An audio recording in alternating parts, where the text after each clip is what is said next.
इस समय नेहा राठौर के ऊपर एफआईआर लिखी गई है, इसको किस रूप में देखते हैं आप? पूछ रही थी नेहा राठौर, सवाल पूछ रही थी, पुलवामा की घटना को लेकर सवाल पूछ रही थी। चैनल 4 वाले जो हकीकत है वो जनता के सामने परोस रहे थे, तो उनका चैनल बंद करा दिया गया और नेहा राठौर को डराने के लिए एफआईआर कर दी गई।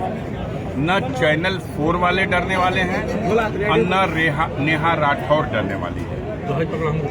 कुछ सवाल थे, अब तो ऐसे ऐसे सवाल हैं और पूरे देश के लोग देख रहे हैं कि अगर सरकार जवाब देने में विफल है तो वो अपनी खींच निकालने के लिए अपने शक्ति का दुरुपयोग करते हैं। तो क्या ये सही मानते हैं इस चीज को, किस चीज को?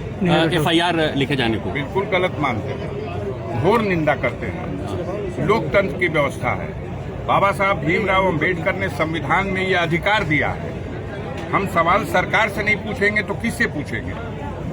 इतनी बड़ी घटना हुई है, विदेशी प्रशिक्षित आतंकवादी घुसते हैं भारत की सीमा में 150 किलोमीटर अंदर आकर के और हमला करके बेगुनाह नागरिकों को, पर्यटकों को मार के चले जाते हैं। मासूम बच्चों को, महिलाओं को वो मार के चले जाते हैं और हम अपनी विफलता को छिपाने के लिए, जी, मारने को सरकार अपनी विफलता को छिपाने के जाति विशेष का नाम पूछ के वो दोषी है जो इस कैंपस के अंदर जो व्यवस्था संभाल रहा है। अगर कोई घटना, दुर्घटना यहाँ होती है तो वो दोषी है।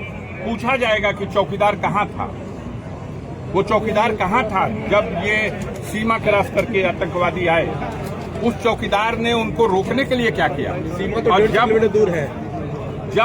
जब उन चौकीदार की तरफ से इसका जवाब नहीं आएगा तो जनता तो सवाल करेगी। सांसद जी, पोस्टर पूछ कर मारा गया, इसको किस रूप में देख रहे हैं?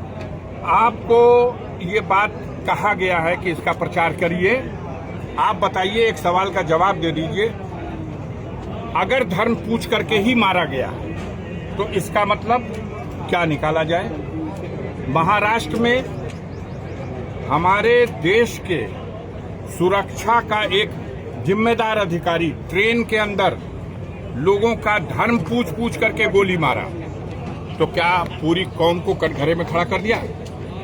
क्या दुनिया नहीं देख रही है कि कश्मीर के मुकामी लोगों ने अपने जीवन को जोखिम में डाल करके, घायलों को अपनी पीठ पर लाद करके और उन असलहों से लैस आतंकवादियों की धमकी की परवाह न करते हुए दुर्गम पहाड़ियों में हजारों लोगों की जान बचाने का काम किया। सांसद जी, पोस्टर रो रहे हैं वो लोग जो बचे हैं, जिनको नया जीवन मिला है, वो उनके एहसानमंद हैं, लेकिन हमारी मीडिया के पेट में दर्द हो रही है।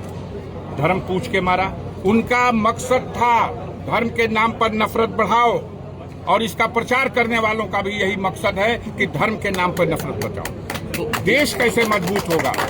देश की एकता के सवाल पर सोचो। इसका उत्तरदायी कौन है? इसका उत्तरदायी व्यवस्था चलाने वाले लोग हैं, सरकार है। जिस सरकार की यह नाकामी है, जिसने सारे देश में ये ढिंढोरा पीटा कि कश्मीर में ऐसी कानून व्यवस्था है कि परिंदा पर नहीं मार सकता, और कश्मीर में इतनी बड़ी घटना हो गई और हमारा प्रधानमंत्री बिहार में जाके वोट मांग रहा है। अभी शहीद हुए लोगों की चिताओं को अग्नि भी लगाई नहीं गई और ये जाकर के वोट मांग रहा है। आपने जिनको हराया वहां पे इस समय राज्यपाल हैं, उनकी कितनी विफलता मानते हैं? अब उनकी विफलता और पूरी सरकार की विफलता, अब इस पर कुछ क्या कहने को शब्द रह गया कोई? हम बेहया हैं और हम कुछ मानेंगे ही नहीं, तो वही बात है। इन लोगों को तो चुल्लू भर पानी में डूब मरना चाहिए, जिनके आह्वान पर सारे देश के पर्यटक वहां गए, उस जम्मू कश्मीर की वादियों में सैर करने गए, अपने परिवार को साथ लेके गए। हमें तो ये भी पता चला, आज द हिंदू अखबार ने लिखा है कि 3 घंटा पहले केरल हाईकोर्ट के 3 जजेस भी अपने परिवार के साथ वहां से गए थे, जो पिकनिक करने, वो लोग वापस लौट गए। तब तो बड़ा हादसा हो सकता, बड़ा हादसा हो सकता था, क्योंकि उन जजेस के ऊपर ये भी उस स्टोरी में आ रहा है।